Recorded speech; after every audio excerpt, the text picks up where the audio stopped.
Billion, అక్షరాల 800 కోట్లు. ఇదేదో ఆర్థికపరమైన లెక్కలు అనుకుంటే పొరపాటే. ప్రస్తుతం భూమి మీదున్న మొత్తం జనాభా సంఖ్య. ఇది ఇక్కడితో ఆగేది కూడా కాదు. జనాభా పెరిగే కొద్దీ కొత్త ఇబ్బందులు తప్పవు. మరి మానవాళి భవిష్యత్తు సంగతేంటి? ఈ ప్రశ్నతోనే భూమికి ప్రత్యామ్నాయం కోసం యావత్ ప్రపంచం ఆశగా ఎదురు చూస్తుంది. ఈ ప్రయోగాల్లో నాసానే టాప్ అని చెప్పొచ్చు.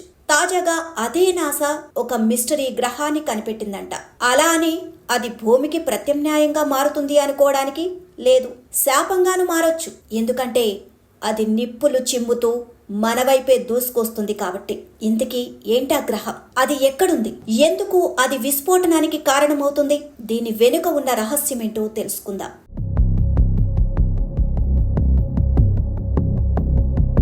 అంతరిక్షంలో అంతు చిక్కని ఎన్నో గ్రహాల్లో HIP 67522b అనే గ్రహం ఒకటి. దాని చుట్టూ ఒక నక్షత్రం తిరుగుతోంది. HIP 67522b అనేది గురుగ్రహం అంత పరిణామంలో ఉంది. ఇది దాని నక్షత్రానికి చాలా దగ్గరగా తిరుగుతోందట. అది కూడా చాలా వేగంగా.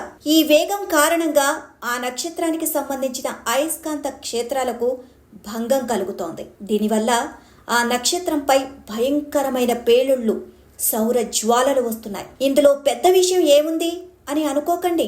అసలు రహస్యం ఇక్కడే ఉంది. ఆ జ్వాలలు భూమి వైపే వస్తున్నాయి. అందుకే నాసా శాస్త్రవేత్తలు ఆ గ్రహంపై దృష్టిని సారించాయి. ఒక గ్రహం దాని చుట్టూ ఉండే ఉపగ్రహాన్ని ఇంతగా ప్రభావితం చేయడం ఇదే మొదటిసారి అని నాసా చెబుతోంది. ఈ గ్రహం ఆ ఉపగ్రహం తాలూకా అయస్కాంత రేఖలను కదిలించి దాని ఉపరితలంపై వినాశనానికి కారణమయ్యే పేలుళ్లను సృష్టిస్తోంది. దీన్ని చూసి శాస్త్రవేత్తలు కూడా ఆశ్చర్యపోతున్నారట. కొన్నాళ్లకు అది టైం బాంబులా మారి పేలిపోయే ఛాన్స్ ఉంటుంది. అదే జరిగితే దాని ముక్కలు ఇతర గ్రహాల వైపుగా చెల్లాచెదురుగా పడవచ్చు. ఇప్పుడు నాసా ముందున్న అతి పెద్ద ప్రశ్న ఆ గ్రహం ముక్కలు భూమిపై పడతాయి అన్నదే. HIP 67522b అని పిలుస్తున్న ఈ నక్షత్రం సూర్యుడి కంటే కొంచెం పెద్దదిగా సెంటారస్ నక్షత్ర రాశిలో భూమి నుండి 407 కాంతి సంవత్సరాల దూరంలో ఉంది. ఈ నక్షత్రం, గ్రహం, అలాగే ఈ గ్రహ వ్యవస్థలో కనుగొనబడిన రెండవ చిన్న వాయుగ్రహం కూడా ఆచరణాత్మకంగా నవజాత శిశువులే.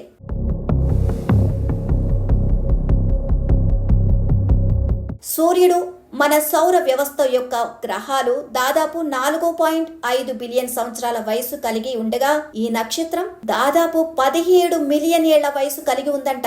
దాని గ్రహాలు కొంచెం చిన్నవి. ఏదైనా గ్రహం లేదా ఉపగ్రహం, నక్షత్రం తాలూకా అయస్కాంత క్షేత్రాలు చాలా శక్తివంతమైనవి. వాటికి అంతరాయం కలిగితే తీవ్ర విస్ఫోటనాలు జరిగే అవకాశం ఉంటుంది. ఇది చుట్టూ ఉండే గ్రహాలపై కూడా ఎంతో ప్రభావాన్ని చూపిస్తుంది అన్న ప్రశ్నలు తలెత్తుతున్నాయి. HIP 67522b అని పిలిచే ఈ గ్రహం సూర్యుడి కంటే కూడా కొంచెం పెద్దదిగానే ఉంటుంది.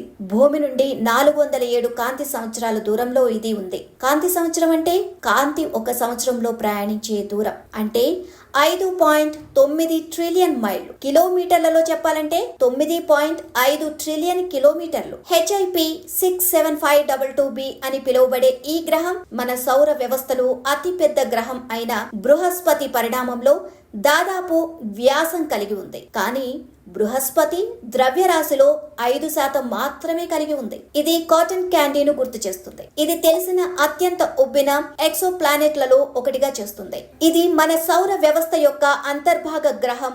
బుధుడు సూర్యుని చుట్టూ పరిభ్రమించే దానికంటే 5 రెట్లు దగ్గరగా దాని నక్షత్రానికి కక్షలో తిరుగుతుంది. ఒక కక్షను పూర్తి చేయడానికి కేవలం 7 రోజులు పడుతుంది.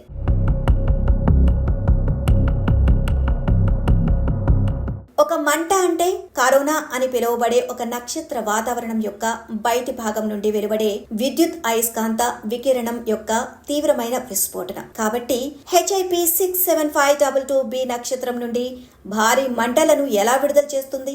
అది కక్షలో తిరుగుతున్నప్పుడు అది స్పష్టంగా నక్షత్రం యొక్క అయస్కాంత క్షేత్రంతో సంరక్షణ చెందుతుంది. దాని సొంత అయస్కాంత క్షేత్రం ద్వారా లేదా బహుశా గ్రహం యొక్క కూర్పులో ఇనుము వంటి వాహక పదార్థం ఉండడం ద్వారా. ఈ జ్వాలలు వేడెక్కి హైడ్రోజన్, హీలియం ఆధిపత్యం వహించే గ్రహం యొక్క వాతావరణాన్ని పెంచుతాయి. ఈ జ్వాలల ద్వారా దెబ్బతినడం వల్ల వాతావరణం నుండి తేలికైన మూలకాలు పేలిపోతాయి. బహుశా 100 మిలియన్ల సంవత్సరాలలో గ్రహం యొక్క ద్రవ్యరాశి తగ్గుతుంది. ఈ గ్రహం నిత్యం వేడెక్కిపోతూ ఉంటే వందల మిలియన్ల సంవత్సరాల తర్వాత ఈ గ్రహం ద్రవ్యరాశి తగ్గిపోతూ ఉంటుందట. అంటే గురుగ్రహం సైజులో ఉన్న ఈ గ్రహం చివరికి నెప్ట్యూన్ గ్రహం సైజుకు వచ్చేస్తుందంట. మరి ఆ తర్వాత అది ఎప్పుడైనా పేలిపోవచ్చు. అందుకే దీన్ని టైం బాంబుగా చెబుతున్నారు నాసా శాస్త్రవేత్తలు.